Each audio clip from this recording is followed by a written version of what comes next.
Hello, and welcome to this week's episode of the Wealth Conversation podcast with me, Tsitsi Mutiti. I guide high-achieving women on their journey to build lasting wealth so they can prepare for an abundant future in every area of their life. I hope that today's episode will help you to transform your relationship with money so you can make the choices that will enable you to create the opportunities and lasting wealth that you desire. Let's get straight into this week's episode. Hey there, it's good to have you back with us.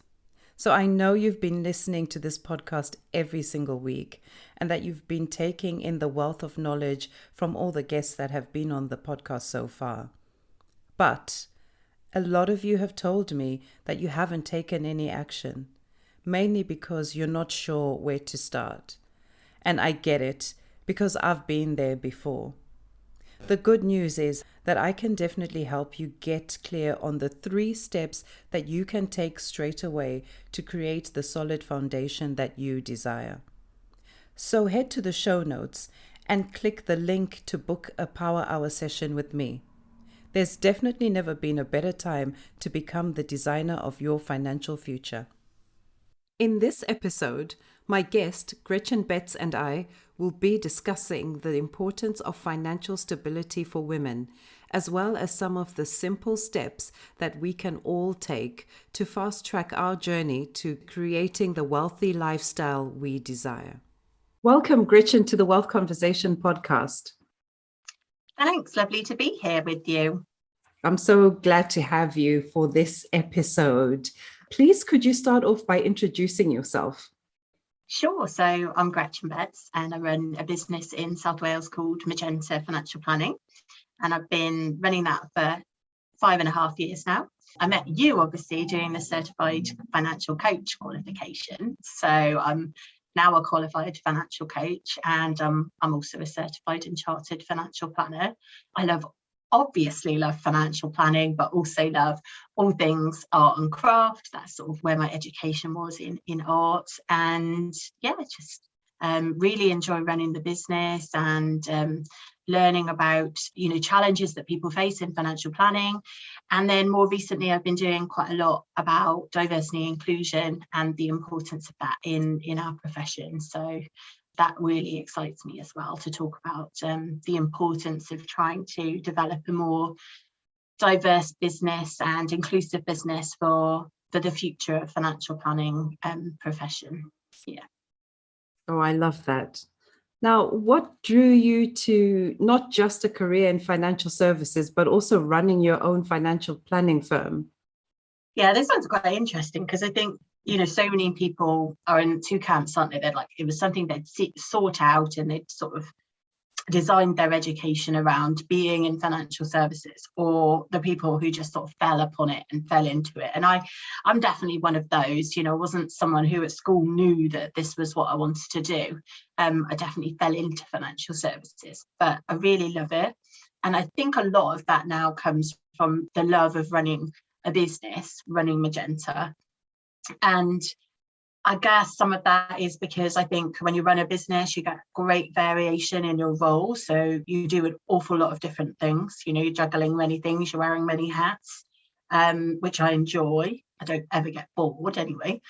I like the flexibility that financial planning offers as a career. I think that's something that's really attractive. And I also just like dealing with people. So I like dealing with people from my colleagues and also with clients, on a daily basis and solving problems, really. That gives me a lot of satisfaction. I guess when I look back, I think actually had a career mentor spoken to me properly at school, I probably would have considered running a business or something in finance because it kind of plays to a lot of the strengths that I have. So like I like to be organised and, like a challenge and kind of problem solving. I think that's all probably tied up to like I am quite a creative person. So I get a buzz from anything that's really creative. And I think that financial planning does tick that, even though most people, when you talk about being creative, people think about it being like that you could draw or you could create something like that, when actually I think it's more about solving a problem in a new way, thinking about something in a different way. I guess being a bit bold and and thinking about maybe multiple options that you could consider to get to one destination. So I think that it created for me means, am I evolving? Am I reconsidering my perspective on things, on finance, on life, and helping clients to do that too?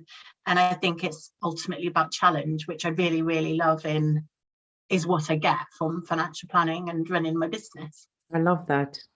Now, in addition to you solving problems and running your business, you're very vocal about diversity and inclusion in our industry, as you mentioned when you introduced yourself, not least because it opens doors to the industry to people from various backgrounds and individuals who may find it difficult to access financial services offered by the sector.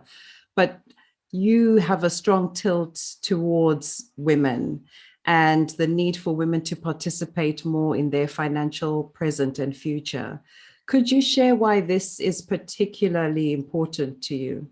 Yeah, well, I think it's probably because I am one to start with. I relate to the plight almost.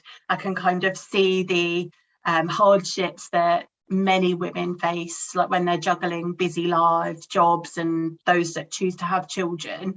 I think there's also this extra layer that we're becoming more and more happy to talk about around female specific health and hormonal stuff that every single woman of a certain age will eventually experience. And I've come across more recently as well, when I think about the women I deal with, that actually more and more women are having to deal with like aging generations of family. So they're looking after children, but they're also looking after like an elderly relative or an elderly family.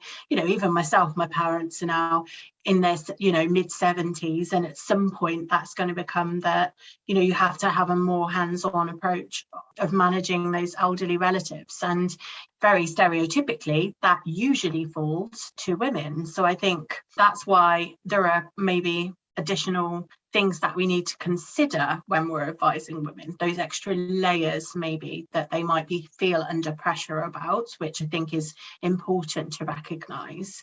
And then I guess the main reason why I think it's so important that Magenta especially is focused on helping women is that through the 5 years that I have been running Magenta, which typically has attracted a more female clientele, is that all of those female clients' experience first of financial services has been quite unpleasant, and it generally puts them off. And I think that we're still in the financial and wealth management industry still so very male dominated. We're not typically very female friendly. And I'm sure you too have heard people say things like, I felt condescended, or I felt like I was bamboozled by jargon. I left the room feeling worse than when I went in. All of those kind of things about maybe being patronized, maybe even like too salesy, a bit aggressive, that kind of thing. And when people come to us, I find that that's really been their only experience of financial services. And there's a whole load of research out there that there's multiple things about it, but I did find one which was a study by the Centre of Talent Innovation that found 73% of women felt their financial advisor misunderstood them. Wow. I think that's massive. It's 73%? 73%. Wow.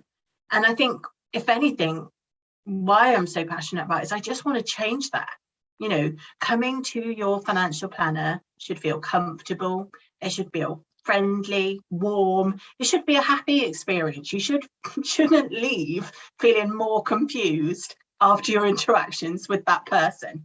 You should feel clearer, about the steps that you need to take towards, reaching your financial goals, or at least feel that you've made one step being closer to that rather than a step back. And that's where I want to pitch everything that we do at Magenta to be that kind of friendly hug, if possible, rather than feeling that you really have been not mistreated, but just not, or misunderstood, like that 73% in that survey. Yeah. No, there is generally that issue in the industry where people feel that they're not being understood. and their needs are not being met by some advisors. And it could just be a personality thing, or maybe that advisor isn't right for you. So it's such a great thing that you have built this business that does focus on women and does its best to understand them and help them get to their financial goals. Yeah, and as you say, everyone's got a different personality, haven't they? So Yeah. I've got female clients that really still, we're not quite there. We've not struck the right balance of, am I explaining things enough? Are they overanalyzing? Where are we? And I think you're always going to have that. That's the personality thing. So when I talk about it, it's not saying that all women want a female advisor and therefore that's the only solution. It's just that I do think in an environment or in an industry profession where it's so male dominated, it's really important to be able to offer a choice for every individual as to who they might want to deal with, be that male or female. And some women will want a female advisor and feel that gives them an extra layer of, understanding, and some won't be concerned, which is fine, because we've got lots of other advisors that can deal with that as well. So yeah. I just feel it's important to carve that out. Yeah, no, very, very important. Now, you've mentioned that there's certain steps that you believe women should take to get to their goals or to reach financial stability. Could you share what some of those are? Yeah, our sort of ethos definitely at Magenta has definitely been that be successful in maybe achieving financial well-being, if we want to use that word, can only be achieved if we take control, if we understand what it is that we've got, understand what it is that we need. And we know from experience that many women feel overwhelmed and intimidated when discussing money and financial matters. But some simple steps can ensure better control, understanding and confidence. So that's kind of what we've been working towards. I know that when you asked me to come on the podcast, you mentioned the women's guide that we produced. And so I thought maybe I would just sort of recap some of what's in there, because I think that is a really good starting point. So This guide was something that we put together on the basis that we are trying to, we know that we attract more women to seek advice, and maybe this would be a good kind of stepping stone for people to read first. But it's within that guide, there's a little bit of an introduction, etc., and then it's got 12 steps to follow to gain sort of better control. And some of those things are, for example, really simple things, and but also in the 12 steps that we've done, kind of really nail what you need to do. So it's really things like really understanding what you own and what you owe, so what your assets are and what maybe debt you have, having a good handle on where your money goes month by month, so understanding your budgeting and where the gaps may lie, or where the leakage is, almost the bits that you maybe don't need to be spending, and maybe setting spending goals off the back of that.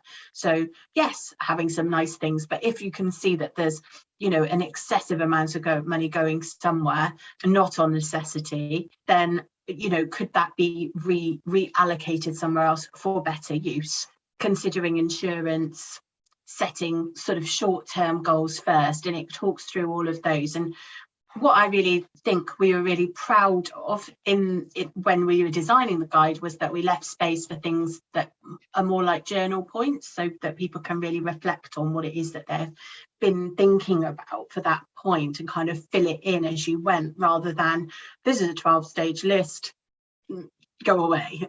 It's meant to be an interactive document. But I think what's important is that we also recognise that 12 steps are quite a lot of steps, and that sometimes for people that could feel a little bit overwhelming. So I guess the suggestion, certainly in the guide, is do one of those things a week, and then by the end of 3 months you'll be in a lot better position to really understand where you are and reflect on that and see how you've managed to gain some control because you've got more understanding. And then I just wanted to add as well that I think I know more and more I use, and I'm not sure if you've found this since doing the coaching, course, but I do use my coaching skills more and more in meetings with clients to ask coaching style questions to sort of get to the bottom and understand the crux of the issues that, especially female clients, I see myself using that a lot in those meetings to kind of work through some of those overwhelming feelings you can have when you're trying to get on top of thinking about your finances and gaining control. Yeah, I mean, definitely having that coaching skill has been so helpful, because as you and I know, it's never really about the money when it comes to some issues, and being able to tease out some of those underlying habits and reasons why maybe someone isn't willing to commit to putting something in place that we know is going to benefit them in the long run. It can be transformational for the client, game changer for us as the advisor, because we can proceed with the steps that we need to put in place for the client. But I think for the clients themselves, they benefit more because they get a better understanding of themselves, and also maybe why they have been able to do certain things or not being able to do certain things, and also how they can keep the momentum going with this new way of managing money or new structures that are put in place. Definitely. So I think, the guide is just a starting point, and then getting things down on paper almost, and thoughts about how you're feeling about things, or challenges that might be arising, or even just like the worst case, like what's my contingency? Like, what am I really worried about? So that then it can open a conversation with me as a financial planner to go, actually, I have kind of thought about some of these things that were in this guide, and these are the things that are worrying me. So yeah, that's where I think we start, really. I love a good guide, and I thought this one was fantastic. So well done to you and your team. Thank you. And since we're talking about the guide, how can listeners get hold of the guide? You can download it from the website. So there's a section about people that we help and women, and then the guide, you can download that guide from the website. Okay, so that's from the Magenta website. Yeah, magentafp.com. Yeah. Okay, fantastic. So you've got the guide, which is literally a small part of what you do, and an introduction to kind of the process. But how exactly do you support your clients to fast track their journey to getting that financial stability or reaching the financial goal that they've come to you about? Yeah, so I think, we've kind of touched on it, as I guess from my side of things, I'd come at it from two angles, both the coaching and financial planning. I think it's so vital to firstly understand like real worries and concerns that clients have, and listening to those, as you kind of said about trying to dig a bit deeper. What is it that most worries them? Where does it stem from? Is it something that we need to talk about?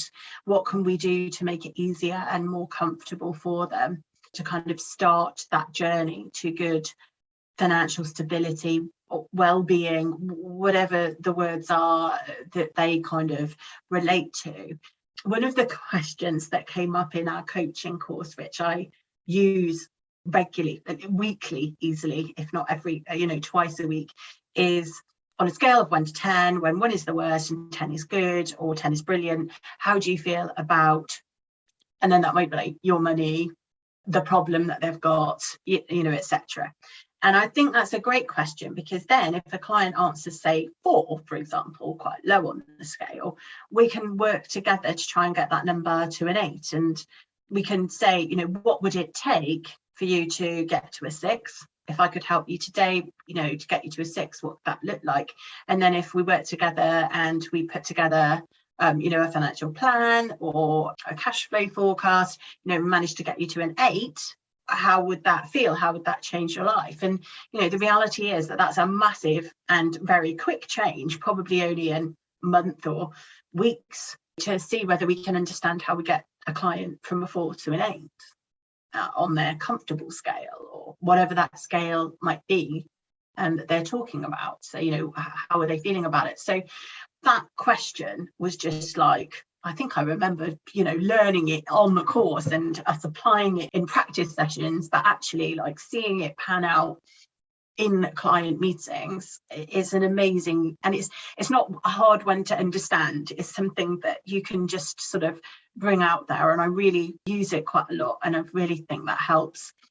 And of course, then from a financial planning angle, I know that building a really good quality financial plan, including cash flow forecasting, I know what that can bring to every client. It really will help them understand what they've got now, what they are going to have in the future.